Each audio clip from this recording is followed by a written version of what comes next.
Hello guys, welcome back to Genesis 50. Sadly, this doesn't start in a good note, but I mean, Jacob has lived a good life. Jacob is about to die. And here we see so many things happening. First off, we see his beloved Joseph crying. His son is crying for him. I mean, Joseph has been crying not quite a lot, but twice now it's been said that Joseph cried, right? The manly Joseph, the wise Joseph, all of that. He's not afraid to cry. Men cry. Don't be afraid to cry. That's just by the way, right? So Joseph is crying, and then the Egyptians mourn him, and I'm like, wow, such an honor. They're not even saying that the siblings, his children, mourned him, right? The Egyptians mourn Jacob. That is such an honorable thing. And it has to be that honor is also coming from Joseph, because Joseph was a great man in that land. They respected his father, right? It's who you are. It's how they will treat your loved ones. That's just the truth. Who you are. How valuable, how respectful you are. How respectable you are. That's the kind of respect that we accord to people around you, right? We see this happen a lot of times in scripture. And it's just a law of life, right? So be good. Be worthy, so that people can attach goodness to the people around you, right? So that's just by way of starting.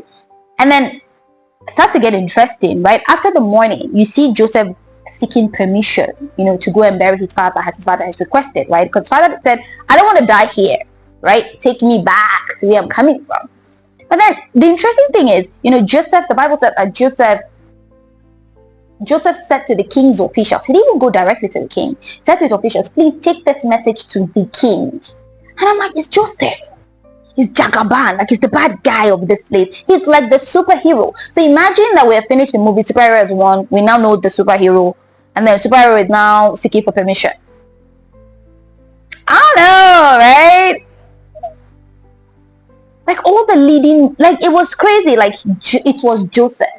But it just tells me that, Joseph knew that privileges could not be abused. You cannot abuse privileges. Because you have been given certain privileges by maybe as a result of what you have done, you cannot abuse that. Joseph knew that. Yes, he was a hero in that place. He still had to go through process. The Bible stated that, there was a process of mourning that they went through, and it was after that mourning. First of all, there was an embalmment process. That was the process. Joseph went through that process. There was a process of mourning. Joseph went through that process. And then probably that was the process, taking the message to the king and all of that thing. Joseph went through the process and showed me no matter who you are, like, you have to go through the process, right? Yes, Joseph was Joseph, but in that place, he was still under the employment of Pharaoh. He had to seek permission. He could not just and leave. Oh, my father died. I'm out. You have to be responsible, be accountable. You have to take permission. And that's what he did, right? So all of you officers that be doing funny things.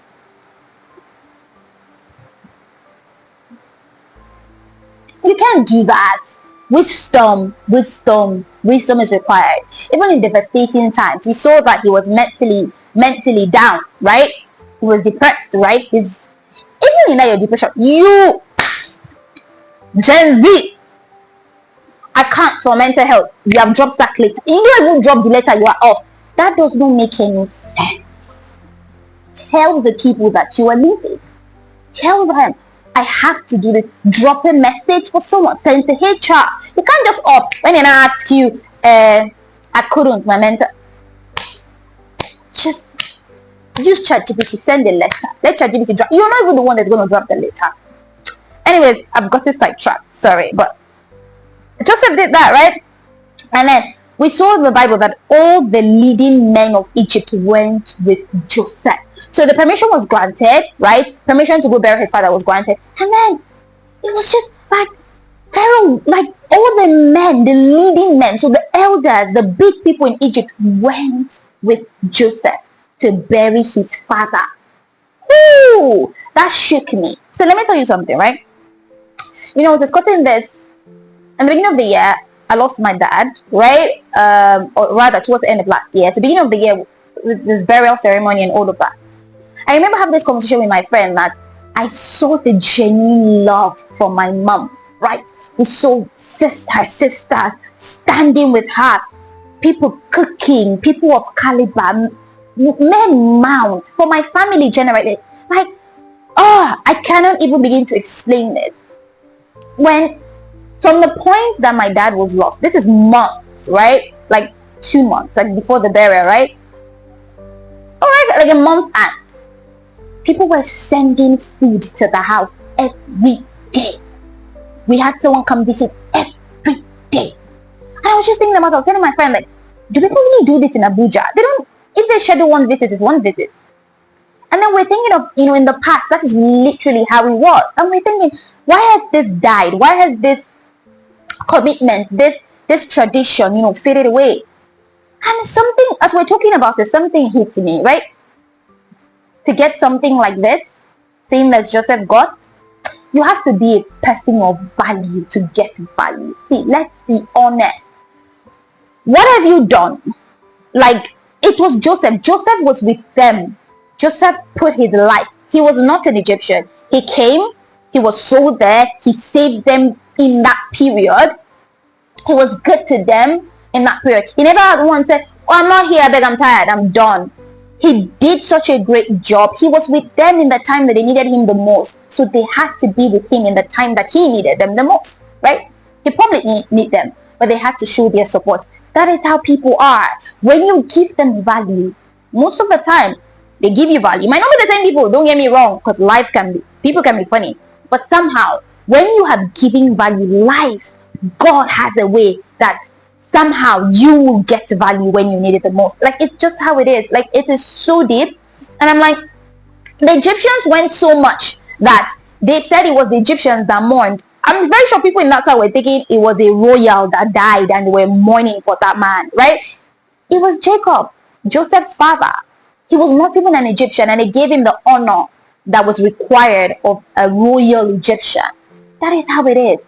And I'm just like, how are we? So, I don't have friends that used to call me, and my friends don't do this. My family members don't do this. I don't have anybody. How are you? Check your character. Are you that type of person to request that kind of thing? Do you rally around your friends? Do you solve problems for people? Are you there? Are you the person they can even call? If you're not, please drop that standard. Anyways, so that was really interesting to me. And then I moved to 17 and 20. I saw that fear and guilt takes us away from God. See, the process has been done. They've gone to bury him. It's been good. But then the brothers, instead of still mourning their dad, what are they thinking? They're afraid. They're thinking that Joseph is gonna now harm them now that their father is not there. It's even imagination for me. The same Joseph that had kept them. Well, they probably had good reasons. They thought like he was just faking it because their father was there, or rather he was suppressing their anger because of their father. And then they didn't even go to him. That's one. This is what fear and guilt does, right? You're so afraid, right?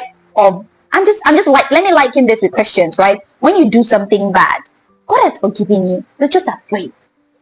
And you're guilty. The devil always brings it back. Anything that happens, he brings it back. He brings it. You become afraid. And then you don't go to God directly. You're afraid to even go to God. Because that's what was happening here.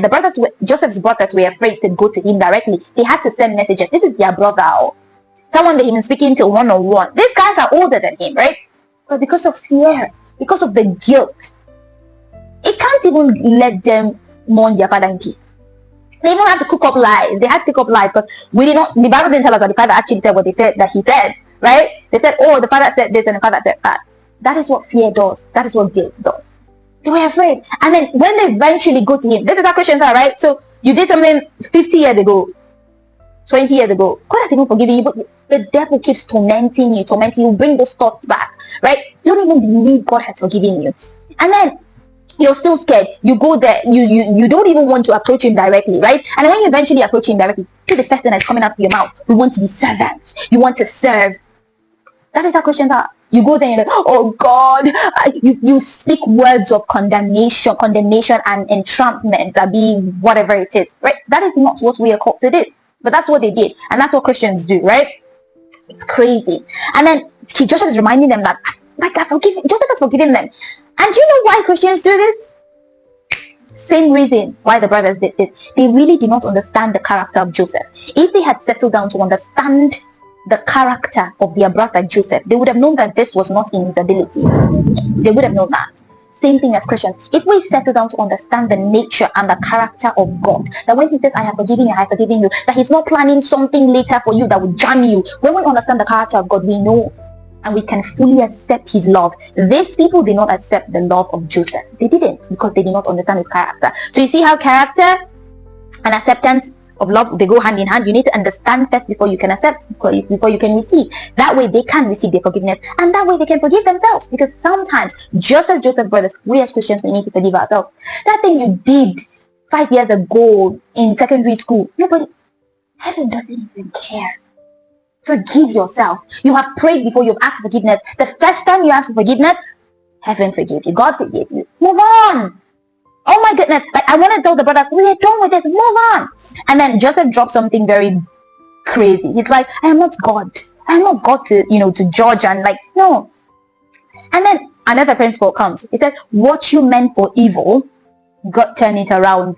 Not just turn it around, he used it for a collective good. It just tells me that God would use something, right, that, the enemy, that men meant for evil, and turn it around for the collective good. It's that elevated mindset that Joseph had, right? He knew that God used that process for the good of everyone, just to preserve their lives, preserve the lineage, to preserve generation, right?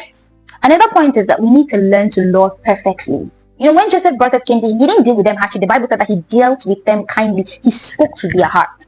And when our loved ones come to us with issues, when people come to us with insecurities, we need to learn to love them perfectly. And perfect love casts out fear. So you speak to those fears. Just spoke to them, spoke to their minds, spoke to their hearts. Don't worry, I would assure them that I will take care of your little ones. That is what we need to do, right? Because there is no fear in love, and God has not given a spirit of love, but spirit of fear rather, but love and of a sound mind.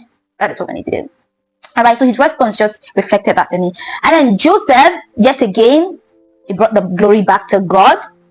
And then, he was telling them that that's how it was done on me, right? Joseph had done his part. He was about to die. Sadly, Joseph's about to die. And then his last words he's telling them is, I'm about to die. I'm paraphrasing. I'm about to die, but God will see you through. God will make sure that this plan that he has will come to pass. Look to God. That is exactly how we should be as Christians, right? We should not look to men for the fulfillment of the things that God has said that he would do, but we should look to God.